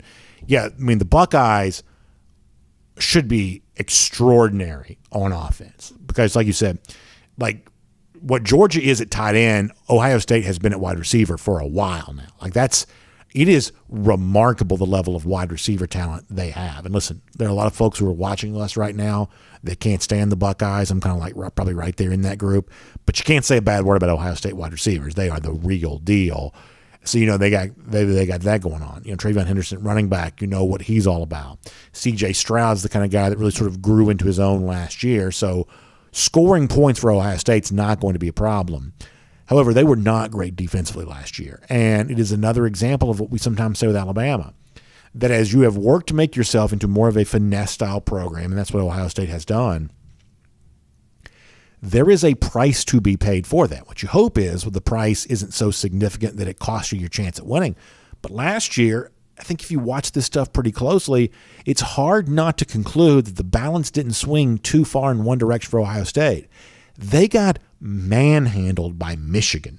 And, there were a lot of folks who were like, oh, one team Georgia doesn't want to play in the playoff is Ohio State. Well, when you watch the way that Michigan, a team that was built somewhat similarly to Georgia, when you watch the way in which they manhandled Ohio State, I'm not quite so sure that wasn't completely overblown that, Georgia should try to avoid Ohio State at all costs.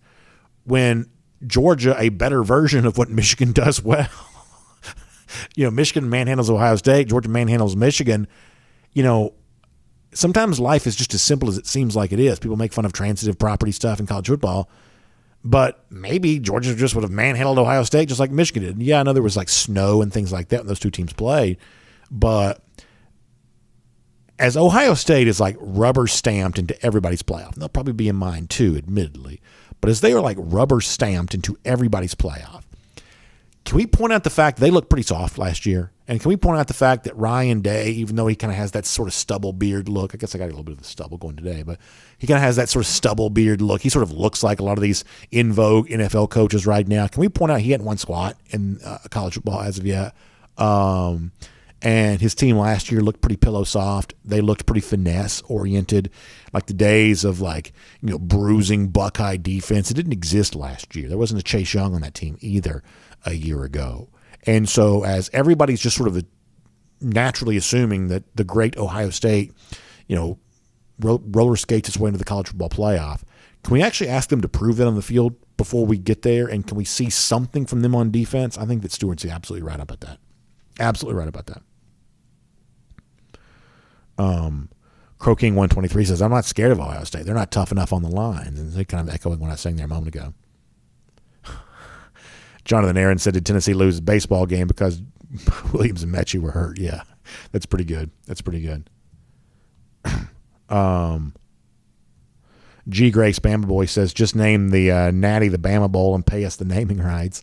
So I hate to give G. Grace any credit for anything, but I did see this the other day. And for those of you who want to take a jab at Jimbo, this is the one you take. And then we mentioned this, that in the last however many years, that Florida State in 2013 is the only team to win a national championship that wasn't Alabama or didn't beat Alabama. So, I mean, there's no doubt the national championship has gone through Tuscaloosa for a good number of years, but there's also no doubt that last year Georgia went right through it, and came out on top. So there you go.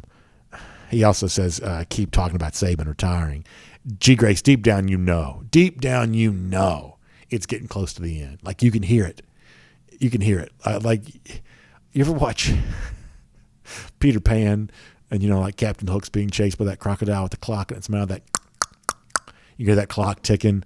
I'm telling you, that crocodile is chasing Saban right now. That clock is ticking for him, and he's trying to, much like Captain Hook, he's trying to, pillage and plunder and get everything he can before he gets there by hook or by crook or whatever else. But that clock is ticking for Saban, for sure. Frank Patterson says, who is softer, Sloopy or the Shriners? Now, this is one of those things that I'd love to put that sentence out there and say what does this mean? And to see who could sort of figure out what it means. I think I actually do know what this means. Sloopy is Ohio State because I believe the state song of the state of Ohio is Hang On Sloopy. That's the one the band always plays. So Sloopy is Ohio State because the state song is Hang On Sloopy. And then the Shriners are Alabama in this particular case because that's what Frank is the one that made famous the East-West Shrine Bowl, which I think is one of the funniest things that has come up here in quite some time. So, yeah, I'd say that last year, unfortunately, Bama's probably a little tougher than Ohio State was, but both these storied programs, these perennial playoff teams, were both a lot softer than they used to be, for sure. Let's see what else. What is Brock saying? What did Brock say? Raphael Wright says, we're watching some of these comments. I think some fans are related to the coaches. Stuart Nick says, Bama fans are already trying to get comfortable living in the past. Yeah, that's been the most fun thing about Georgia winning the national championship. And I would say Alabama hasn't quite done this as much. But have you noticed how quickly, Florida just overnight became a team that just living in the past, right? It's they went from mocking Georgia for 40 years to suddenly they're hey, well, we won a national championship back in 2008. Do you know how long ago that was? I mean, one of these days I may bring a picture of me in 2008 and putting it alongside my picture today, which I'm not going to do because I'd be sad. But as just a way of just sort of indicating how long ago 2008 was, for sure. Johnny says, congratulations to Miss BA for putting up with BA for 20 years. You're a champion. Yes, she really is. That is not an easy thing to do. And then I got a son who's just like me and a daughter who's probably more like me than she probably wishes she was. There's a lot of, BA and BA-like tendencies in my children for one lady to live with in our house. So I am quite thankful for her, for sure. Quite thankful. And, 20 years is a long time. I mean, to give you an idea how long 20 years is, back when we first got married, Florida was still good. I mean, that gives you an idea of how long ago that was. Brock says it wasn't 40 years though, BA. That is true. Spencer Clark says Kirby has earned the position that Saban is vacating. But here's the thing though, and this is so important to me. And like, I'm not as big an NBA fan now as I was, years ago. But when I was younger, I was a huge NBA fan. And I mean, look at a series of titles. Like, think about those two Houston teams that won titles in the mid 90s. Like, those were good teams. I mean, Akeem is one of the great players of all time. But those Rocket teams get no credit whatsoever, and you know why. For those of you who lived through this, you know why they don't. Those Rocket teams of Akeem Olajuwon, back-to-back champions, not an easy thing to do, they get no credit because they didn't beat Jordan. And they'll always be remembered as kind of a lesser champion, a welterweight champion compared to the heavyweights, because they didn't go through Jordan to get there. I think it's the same thing for the Spurs with their first title. In that first Duncan year in 99 when they beat the Knicks, the fact that Jordan won his sixth when he walked off the stage, I mean, he left a huge, huge chasm in his wake. And the NBA just seemed so diminished because there was no Jordan. But I would say that the future of the league was briefly made to feel small enough. Eventually Kobe and Shaq came along and, kind of resurrected their own, level of greatness, or I should say, created their own level of greatness. But in the immediate aftermath of Jordan retiring, the league just felt smaller. Y'all, I'd take a national championship for Georgia however it came. But if Georgia eventually won a title for the first time simply because Nick Saban had finally retired, it would have felt lesser. It would have felt like Tim Duncan in 99 or Olajuwon in 94 or, a lot of other examples. Like, I'll bring, professional wrestling into this for a moment. Like, one of the things that always stood out to me about like Mick Foley's biography, the first book that he wrote, was that when Ric Flair left WCW for the first time and went to the WWF for the very first time, and Foley talked about in the book how demoralizing it was for the wrestlers. The crowds were getting smaller and smaller and smaller, and they were spending the entire night, he said, chanting, "We want Flair, we want Flair." Like, the big star, the recognized champion was gone. And in his absence, nobody felt like a champion because nobody had taken down Flair to earn that status. I know that's kind of a corny analogy, but I do truly believe it'd be the same thing. If Saban were to have left, having not been beaten, everybody, Georgia included, would have been diminished in the process. So Georgia beating Alabama last year, in terms of the history of college football, it does truly matter. Now, as I told Mike a moment ago, it doesn't, to me, put Kirby ahead of Saban yet. I mean, I think you need to do that again. There's something to be said for like winning it again and how big that would be. But if Georgia comes back and beats Alabama again this year, I don't mind telling you, I think it's over. I think at that point in time, Saban's status as the best coach in college football will have disappeared. He's no longer that guy. If Kirby beats him 2 years in a row, given how much younger Kirby is than Saban, and given everything else that's at stake here, like Kirby will overtake him. Now, if it's one of those things where Saban wins this year, hangs on, Kirby wins next year, at that point in time, they're just sort of battling it out as rivals at that point in time. But if Kirby comes back and does it again this year after having done it the previous year there as well, that will represent a historic change in football. And at that point in time, you'll start to hear from some Alabama fans who look at their guy as ungrateful as Bama fans can be and say, well, maybe the game has passed him by. It won't be me. It won't be Georgia podcast hosts that's saying that. The call is going to be coming from inside the house. It'll be Alabama fans who are saying, maybe we need a younger, more energetic coach. They'll look at things about Saban they don't like anymore and start to blame that for the reason why Alabama's faltering. Georgia made history by beating Saban a year ago, validating its future history, and now they have a chance to come back and do that again to an even greater degree here in 2022. Brock says, now if Georgia wins it back-to-back, then I'll say well done. And yeah, if you're a Bama fan, you want to hold off and wait on that. Well within your right to do that. I think you would also need to justifiably acknowledge that there were a lot of folks before last year who were saying, "Oh, Kirby's never going to get it done. Kirby's never going to be better than his old boss." And so by saying now, well, I'm not going to acknowledge success until he does it twice, that is moving the goalpost a little bit. But hopefully those of you who are Alabama fans also hear me say that one championship alone is not enough for me to say, well, now Kirby's better than Saban. But if he comes back and wins another, at that point in time, I don't know how you'd make the opposite argument. G. Graves, Bama Boy, says Steph Curry's got a record of 3-1 against LeBron in the finals. LeBron's 4-6. That's not GOAT material. I don't disagree with that. I got a lot of issues with LeBron. All right, one more to burn in the comment section, then we are done.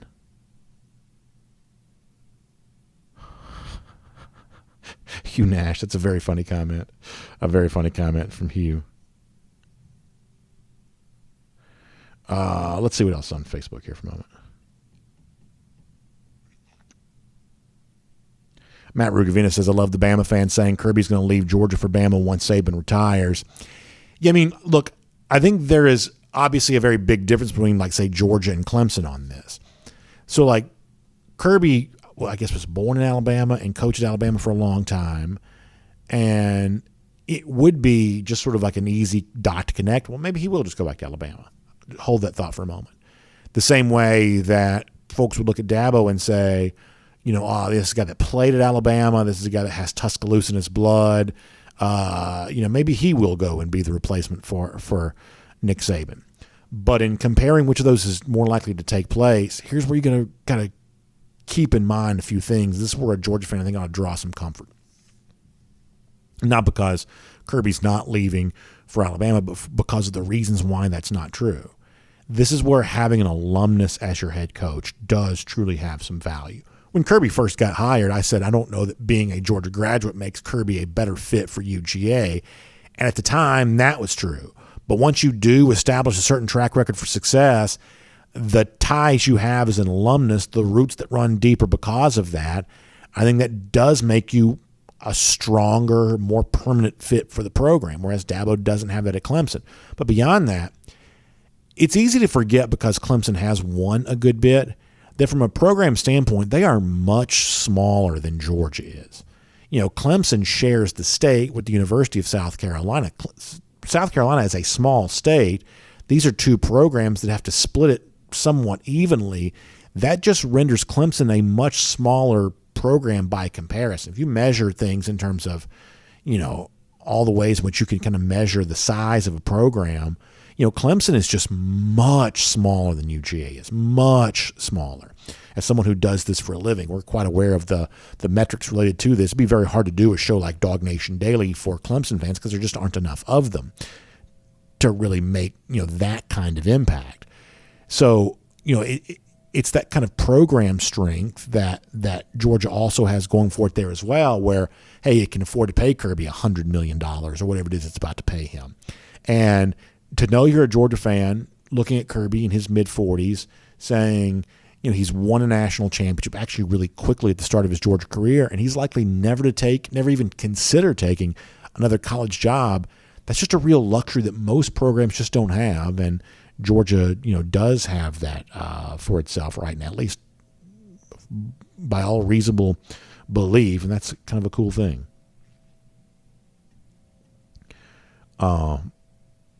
Let's see what else. So y'all are doing more Stetson than I want to do. I'm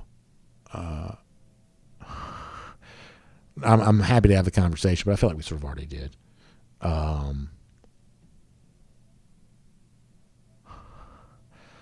Yeah, y'all, that's a little more Stetson than I can do right now. Let me go to DawgNation.com for a minute. We're going to get ready to get out of here.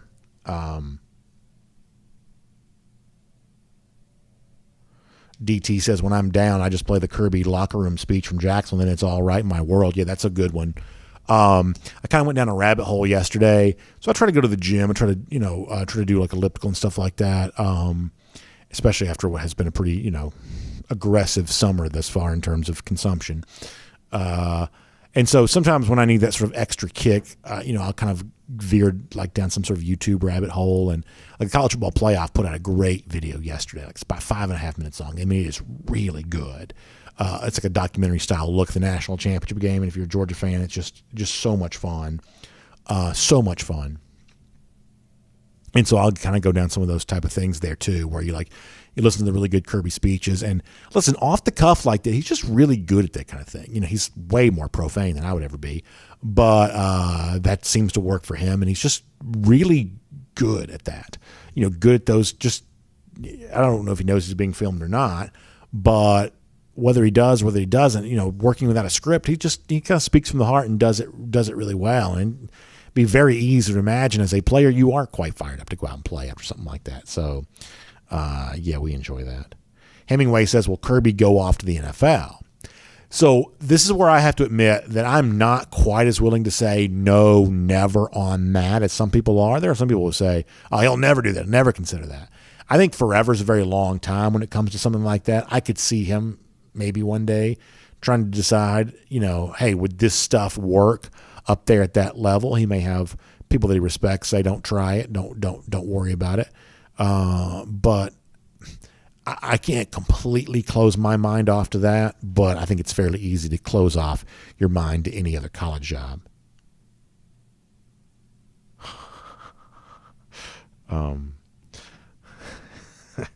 Hemingway, I'm not quite so sure how to respond to